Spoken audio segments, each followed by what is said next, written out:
I was only 18 years old when this happened. I was coming home from work late at night alone since no one was available to pick me up. At that time, I didn't even have a cell phone. The worst part was that it was already past 1 in the morning.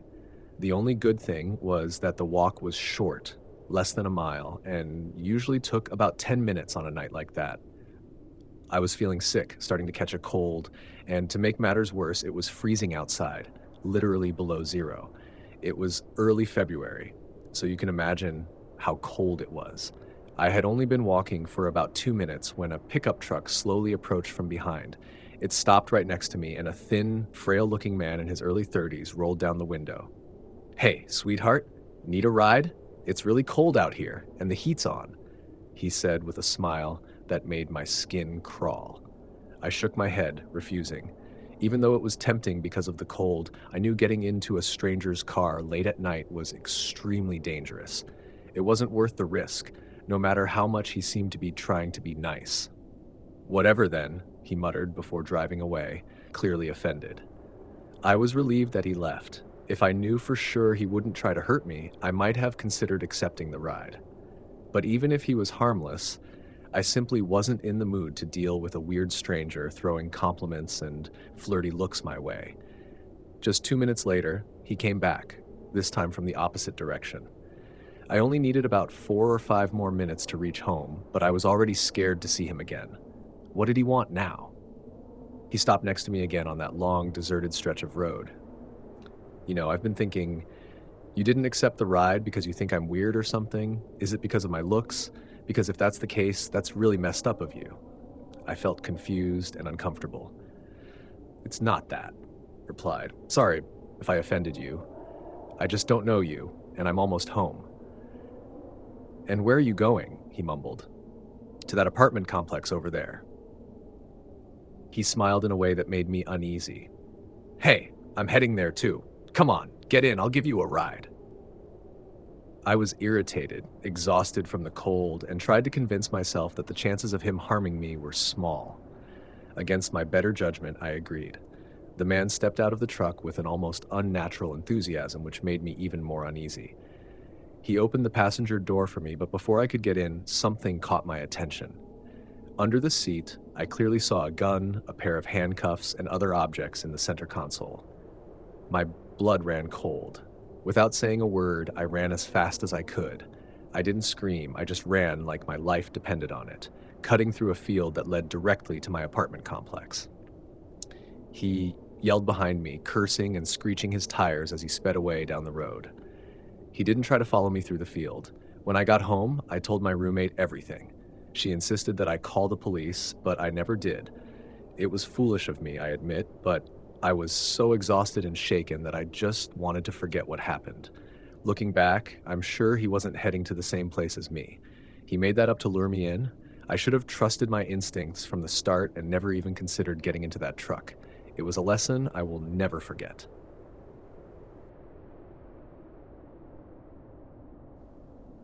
Working the night shift at the gas station had always been an eerie experience, but nothing could have prepared me for the horror I lived through that night. As I counted down the minutes until my shift ended, I felt restless and more bored than usual. At 25, I thought I had faced many challenges, but what was about to happen surpassed anything I could have imagined. I was behind the counter, distractedly rearranging the snack display, when I noticed a shadowy figure lingering near the gas pumps. A shiver ran down my spine as I recognized the silhouette. It was him, the man who had been stalking and harassing me on and off for years. My heart started pounding, and beads of sweat formed on my forehead as he entered the store. His presence was suffocating, and memories of his past pursuits flooded my mind. I tried to keep my composure, reminding myself that I was no longer the vulnerable victim he once knew. But as he approached with a sinister smile, I realized I had underestimated the fear he could still instill in me. "What a coincidence running into you here," he sneered, his voice dripping with malice. He acted as if he were a long-lost boyfriend, feigning intimacy. When I made it clear that I wanted nothing to do with him, his demeanor shifted into aggression. The air grew heavy, and I began to feel like I was going to pass out, overwhelmed by anxiety and the rising heat.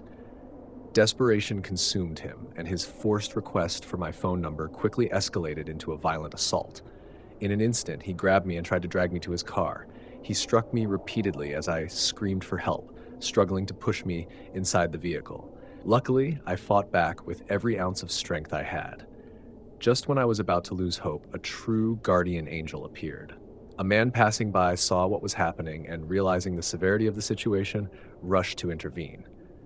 A brutal fight broke out between the two, and I stood there, shaking with fear. The stranger, much stronger, managed to overpower my stalker with a decisive blow, forcing him to flee into the night. Trembling but deeply grateful, I allowed the man to calm me down. He helped me call the police and stayed to give his statement. The entire incident was captured on the store's security cameras, and the officers confirmed that he had acted solely to protect me without breaking any laws. Unfortunately, I didn't know my stalker's name, and the poor quality footage wasn't enough to identify him. He's still out there somewhere. After that, I had to quit my job. The constant fear that he might return consumed me. Even now, I wonder if he knows where I live. So far, he has never shown up at my house, but then again, I never thought he knew where I worked either. During spring break in April 2023, I decided to take a solo road trip. I was 28 years old and still in college, looking for a break to relieve the stress of exams and final papers. The plan was simple, a trip without a rigid itinerary, just the open road, my favorite playlists, and spontaneous detours to interesting places along the way. After several hours of driving, my body was stiff, and the need to use a bathroom became urgent. Soon, I spotted a small, unassuming gas station by the side of the road. The place looked like it had been there forever, with a faded sign hanging by a thread and gas pumps so old they seemed ready to retire. Only one small, ancient car was parked there. Everything exuded abandonment, and the eerie silence sent a chill down my spine. I parked near the entrance and stepped out of the car, feeling the suffocating heat of the afternoon hanging in the motionless air. Inside the gas station, things weren't much better. Narrow shelves covered in dust, stale snacks, and faded soda cans. The place smelled of old coffee mixed with an industrial cleaner that barely masked the damp odor. Behind the counter, an elderly man with thick glasses was reading a yellowed newspaper. He barely acknowledged my presence when I walked in. "Excuse me, where's the restroom?" I asked. Without looking up from his newspaper, he vaguely pointed toward a dark hallway at the back of the store. His indifference unsettled me, but I attributed it to boredom. I followed the direction he indicated and pushed open the door of a bathroom with peeling blue paint covered in scratches. The interior was no better. The floor was littered with cracked tiles, the walls stained with years of grime, and the flickering light bulb was on the verge of burning out. A rusty sink stood beneath a mirror so foggy I could barely see my reflection. It wasn't pleasant, but it would do.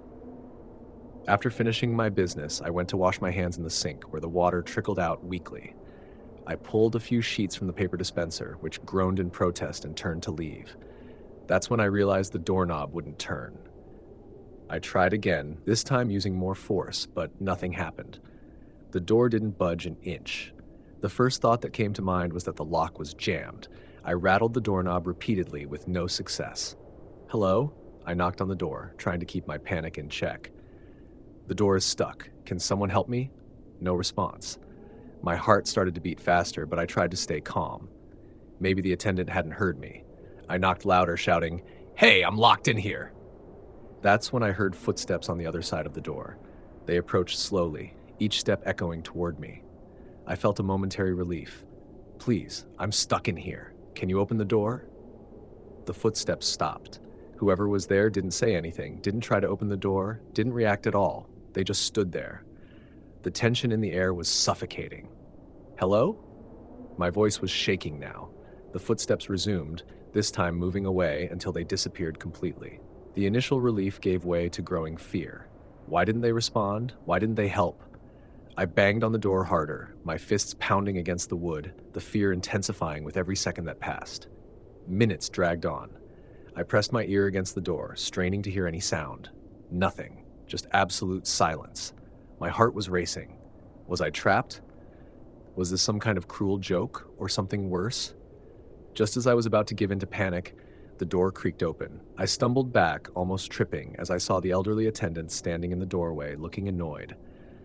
"What's all the noise?" he asked, his voice rough. "The door was locked. I couldn't get out." He gave me a strange look, as if I had just claimed the sky was green. "Locked? You can't lock it from the outside. Are you sure it wasn't just stuck?" "I'm sure," I replied, frustrated. "I was banging on it for who knows how long." He shrugged, indifferent. "Well, it's open now. You can go." Something about his nonchalance gave me chills. I stepped past him, muttering a quick "thanks," and walked back to the front of the station. My heart was still hammering in my chest, and all I could think about was getting out of there as fast as possible. As I approached my car, I glanced back. That's when I saw it. A figure standing in the shadows beside the building. I couldn't make out any details, but someone was there, watching me. I quickened my pace, got into my car, locked the doors, and started the engine. My eyes darted back to the shadows. The figure didn't move.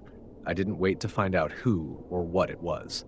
I drove off immediately, speeding down the road. Even as I drove, the image of that motionless figure in the shadows stayed imprinted in my mind.